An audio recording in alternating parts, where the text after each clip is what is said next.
Welcome to our Good Friday service, where we'll be focusing on the cross of Christ.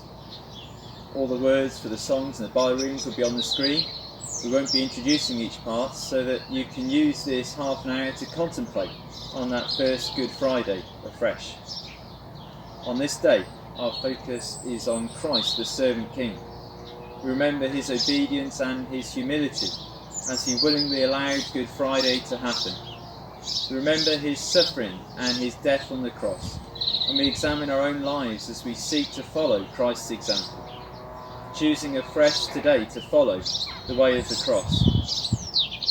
As we spend this time focusing, using reading, songs and quiet reflection, picture what it would have been like to have been there. The Son of God, Jesus, dying for us. Try and imagine what Jesus was going through, his thoughts, his emotions. Try and comprehend his servant heart, his loving heart, during his darkest day. And the cross, the emblem of Christianity, the place of execution, the place of restoration, is the place of obedience, suffering, shame, sacrifice, and love. This is our God, the servant king.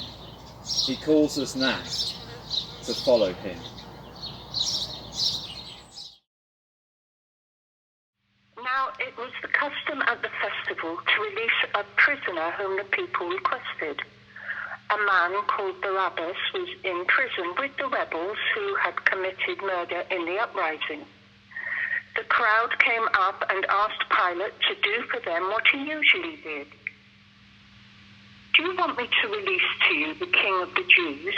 asked Pilate, knowing that it was out of self-interest that the chief priests had handed Jesus over to him. But the chief priests stirred up the crowd to get Pilate to release Barabbas instead. "What shall I do then with the one you call the King of the Jews?" Pilate asked them. "Crucify him," they shouted. "Why? What crime has he committed?" asked Pilate. But they shouted all the louder, "Crucify him!" Wanting to satisfy the crowd, Pilate released Barabbas to them. He had Jesus flogged and handed him over to be crucified. The soldiers led Jesus away into the palace, that is the Praetorium, and called together the whole company of soldiers. They put a purple robe on him. Then they twisted together a crown of thorns and set it on him. And they began to call out to him, "Hail, King of the Jews!" Again and again they struck him on the head with a staff and spat at him. Falling on their knees, they paid homage to him. And when they had mocked him, they took off the purple robe and put his own clothes on him. Then they led him out to crucify him. This is the word of the Lord.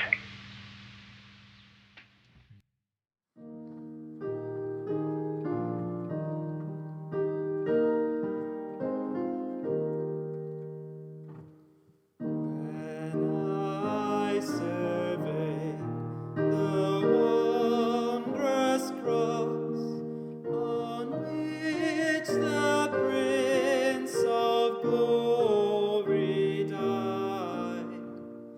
I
so amazing, so divine, demands my soul, my life, my all.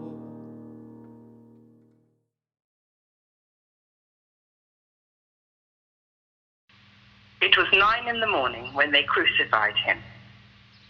The written notice of the charge against him read, "The King of the Jews." They crucified 2 rebels with him, one on his right and one on his left. Those who passed by hurled insults at him, shaking their heads and saying, "So, you who are going to destroy the temple and build it in 3 days, come down from the cross and save yourself." In the same way, the chief priests and the teachers of the law mocked him among themselves. "He saved others," they said, "but he cannot save himself. Let this Messiah, this King of Israel, come down now from the cross, that we may see and believe." Those crucified with him also heaped insults on him. At noon, darkness came over the whole land until 3 in the afternoon. And at 3 in the afternoon, Jesus cried out in a loud voice, "Eloi, Eloi, lema sabachthani," which means, my God, why have you forsaken me?" When some of those standing near heard this, they said, "Listen, he is calling Elijah."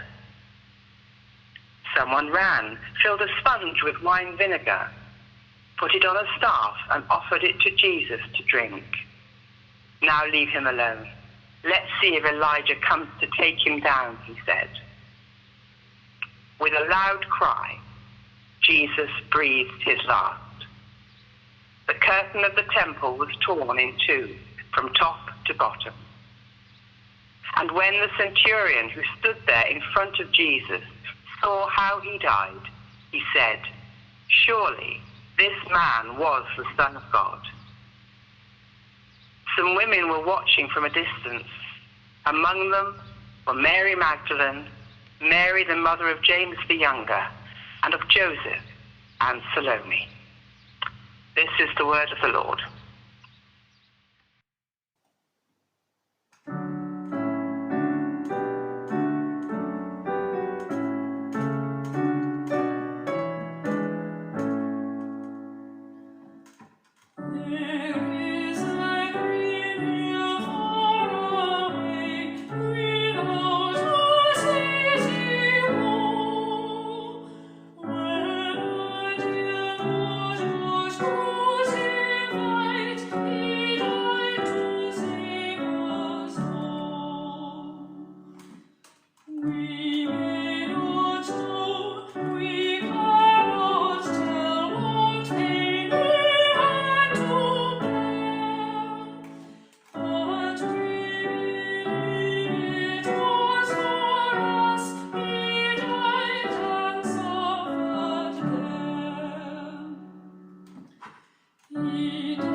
He had no beauty or majesty to attract us to him, nothing in his appearance that we should desire him.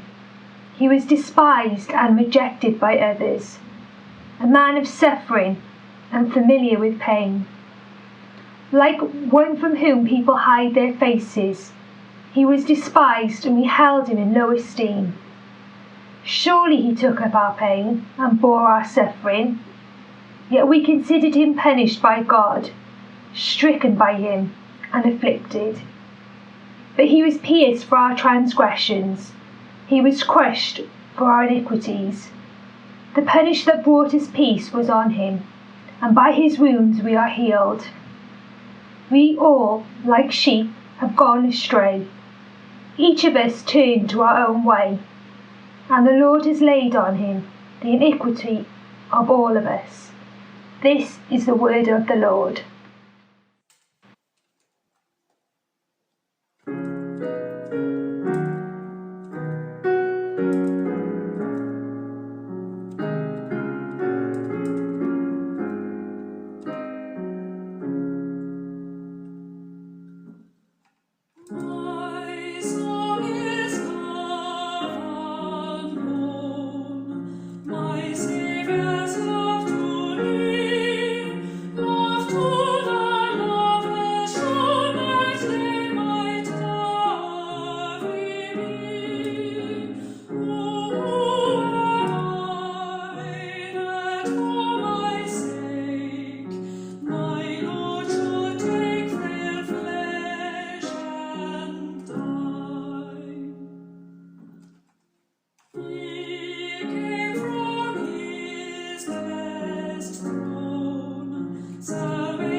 O Lord, this is a sinner's prayer at the foot of your cross. I am weak. I am broken. My heart is swallowed up in rebellion. I have squandered second chances. I have spat in your face when you offered me your hand of love. I have spurned your love, your forgiveness, and broken your heart. O Lord, is there mercy for me, a sinner? Is there mercy for me? Jesus, remember me. Remember me when you come into your kingdom. Oh, how I know that all my deepest longings are fulfilled in you. But my heart is hard as stone. I have to be close to you. I miss you. Oh God, oh, I miss you. Life is not worth living. Consciousness is a continual burden as long as I am far from you. Whom have I in heaven but you, and earth has nothing I desire but you. But I can't see the way back.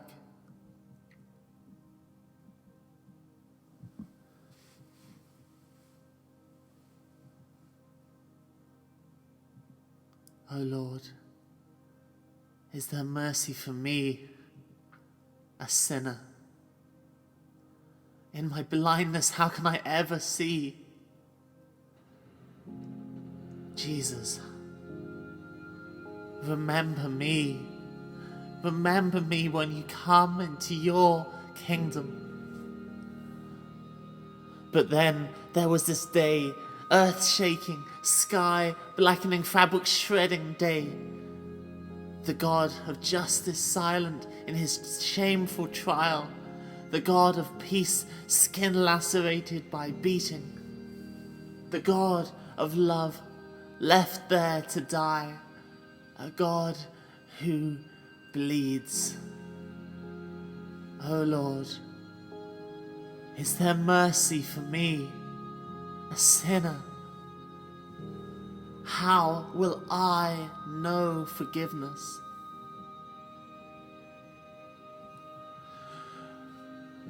When I wallowed in the quicksand mire of my own depravity, you saw me and desired my soul for yourself, and with a strong hand and two outstretched arms took hold of me. And you called me son, you called me daughter, and your eyes burned and glistened with fatherly, motherly compassion, and you pulled me out and safe on solid rock. Then I looked behind, and you were sinking in my own filth on that sadistic cross, and oh, how I wept. My love, my Saviour, how can it be that thou hast chosen my sin to overtake thee? Oh, come back, you are the only good in my life. I cry for you. Oh, the regret of my sin. For now I see those nails it has driven into your hands.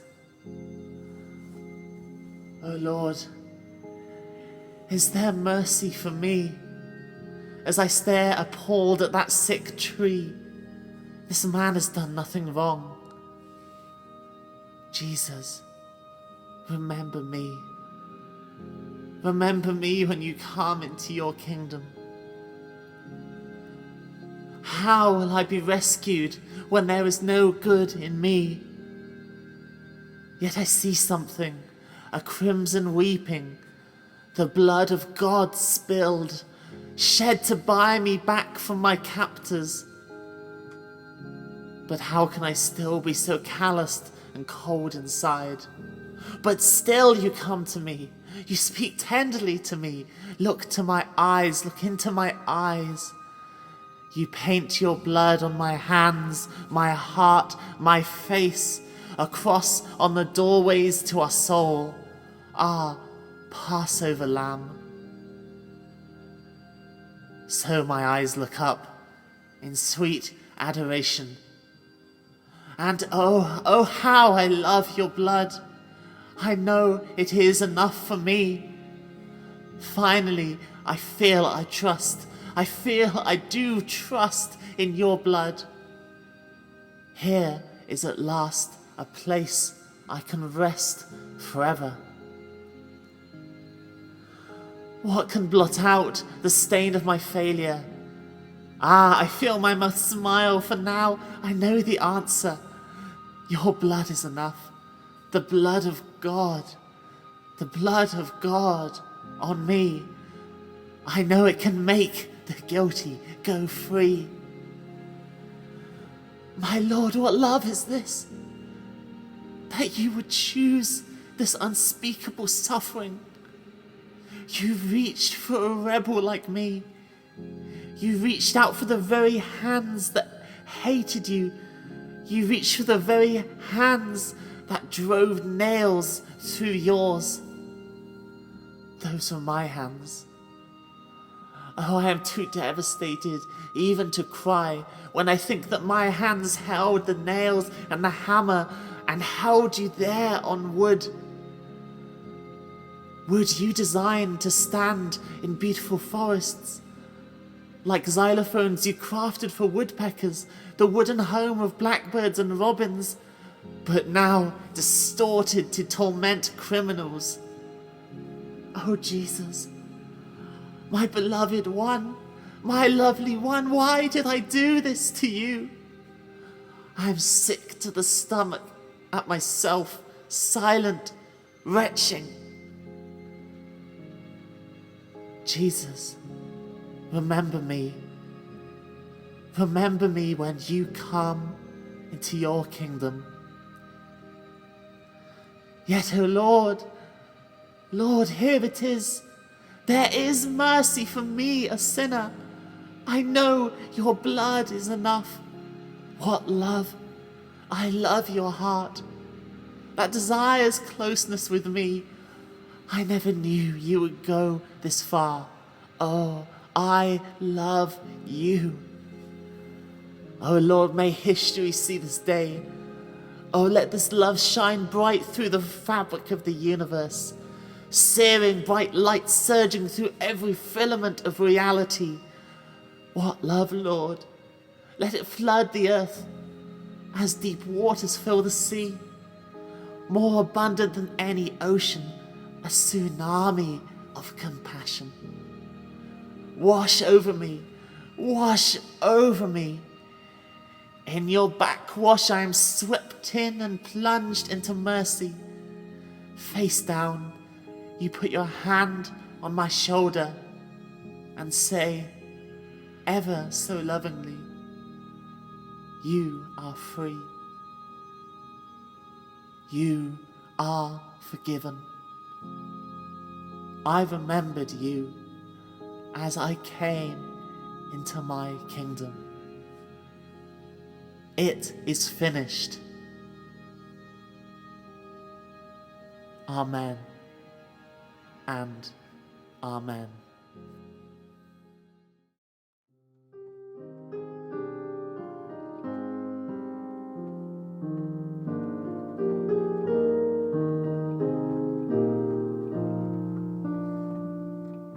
From heaven you came, helpless babe, entered our world, your glory veiled, not to be served but to serve, and gave your life that we might live. This is our God, the servant King. He calls us now to follow Him, to bring our lives as a daily offering of worship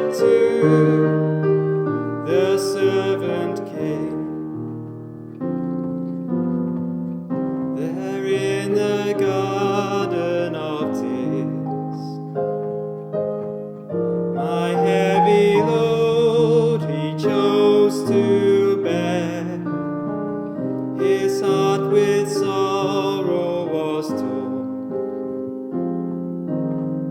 Yet not my will, but yours, he said. This is our God, the servant King. He calls us now to follow him, to bring our lives as a daily offering of worship to the servant King. Come see his hands and his feet, the scars that speak of sacrifice, hands that flung stars into space, to cruel nails surrender. This is our God, the servant King. He calls us now to follow him, to bring our lives as a daily offering of worship to the servant King. So let us learn how to serve, and in our lives enthrone him, each other's needs to prefer. For it is Christ we're serving. This is our God, the servant King.